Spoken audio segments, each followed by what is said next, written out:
As in all war zones, we wanted to establish exactly what was happening in terms of abuses by both sides, by the rebels in eastern Libya as well as by Gaddafi forces. We had a pretty good idea of what had been happening in Libya.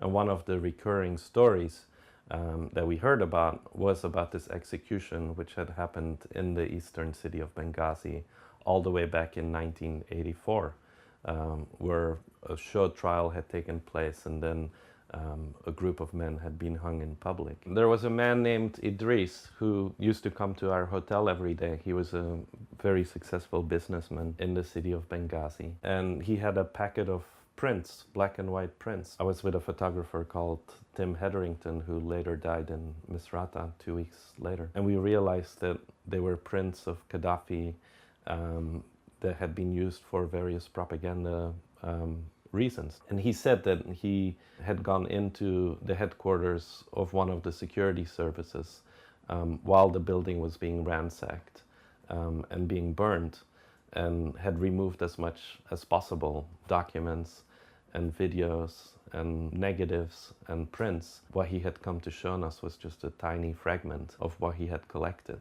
But then we also came across a group of videotapes which actually they were at a different house. They were held by the brother of one of the guys who was executed. And we went to the house of Ibrahim. He said that since the revolution, different people had come to him and said, "We recorded your brother's execution." And he said, "Please take this, get it digitized somewhere so I can watch it on my computer.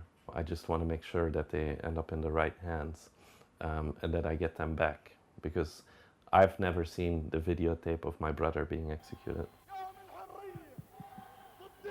This is the audience. A lot of them were children. It's at a basketball stadium. And they were school children who were told to come attend this hearing, but they didn't know what was going to happen. They're just clapping and shouting revolutionary slogans. صادق حامد شوهدي. See, this is the guy who's on trial. This is just the most powerful image of the whole archive, is this young student sitting in this sports stadium all by himself, being questioned by this revolutionary court. And he knows he's going to die. I mean, they just hung the other guy. وبعد ذلك وجدت نفسي. This is the image of fear. And this is the guy whose brother I met in Benghazi, who gave us the videotape. اسمي صادق حامد شوهدي. انضميت كنت ندرس في أمريكا. He's talking about his travels to America to study engineering and who he met in America, how he became involved with people in opposition to Gaddafi. انضميت لكلاب الضالة في أمريكا في سنة 81.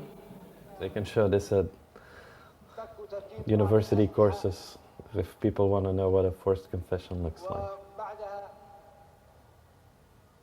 See the woman who just stood up here in the green? This is Huda, the executioner, trying to get the crowd more excited. She's right here in the middle.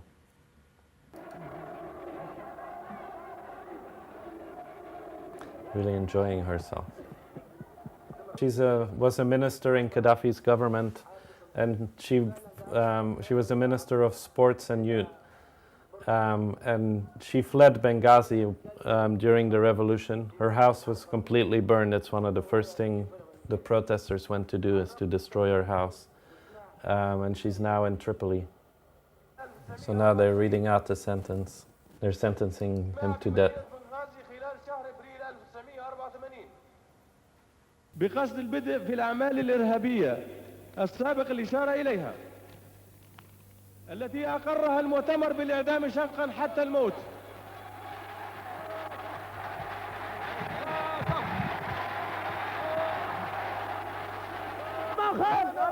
وقف الميدان، وقف الميدان، وقف الميدان. Right in the stadium, in front of all these children. They hung him live on television. And then they went back to the news and they had more confessions. And it's a moment that just about every Libyan you speak to can vividly remember.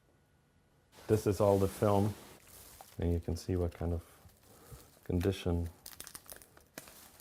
Some of these haven't even been opened yet. I mean, there's two aims. One is for us to analyze it for any evidence of human rights abuses, but then we also want to help preserve it for the Libyan people. The archive we found has materials from many different eras. For example, this picture is a picture of King Idris, the last king of Libya before Gaddafi carried out his coup, arriving in Benghazi. And what's interesting to note in the picture is the flags, because these are the flags which the revolution in eastern Libya has now adopted as the flag for the new Libya. And this is one of the first pictures of Gaddafi arriving in Benghazi. Obviously a very different era from what was to become of the Gaddafi era. There's Gaddafi. This is Minister Yunus, former defense minister, now with the rebels. These show a very important meeting between Gaddafi and President Nasser of Egypt. Nasser was the hero of Gaddafi, seen as kind of the guiding light of Arab nationalism, and Gaddafi really saw him as his hero. And after Nasser died, Gaddafi tried to adopt the mantle of Arab nationalism, but was rejected by a lot of the other Arab leaders. So Nasser's visit to Libya was a very important moment. Here Nasser's telling a joke, it seems. This is one of my favorite series. It shows a young Gaddafi with his shoes off on the beach, reading some documents while surrounded by a group of other revolutionaries. This must be very early on, and they're probably some of the most informal pictures I've seen of Gaddafi. Here's Gaddafi praying by himself on the beach. I mean, any state has massive archives which aren't necessarily open to the public. Sure had a sense of style. If you look at them all together, they really show the evolution of a leader from a young revolutionary who actually had quite a lot of public support to a rambling madman in current days. It also talks a lot about, I think, the cult of personality which evolved around Gaddafi. I think that's why a lot of these early pictures are so touching, because they do appear a lot more spontaneous than a lot of the later pictures. It's George Habash, the head of the PFLP, Popular Front for the Liberation of Palestine.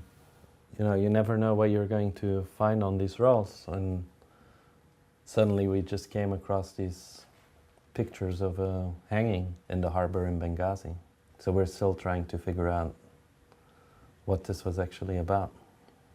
This gives you an idea of how big the archive was, photographing some of the files, but you can see there's this entire room just filled with piles and piles of documents.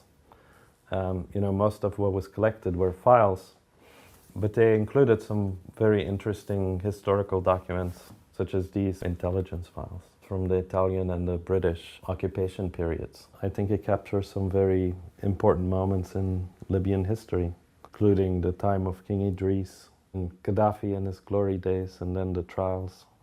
It is very important that they're saved and preserved for future generations, because they allow us a view into a world that we barely can accept exists.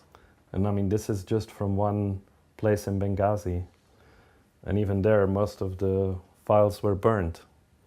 And you can only imagine what exists in Tripoli and in Sirte and in these many other bigger cities.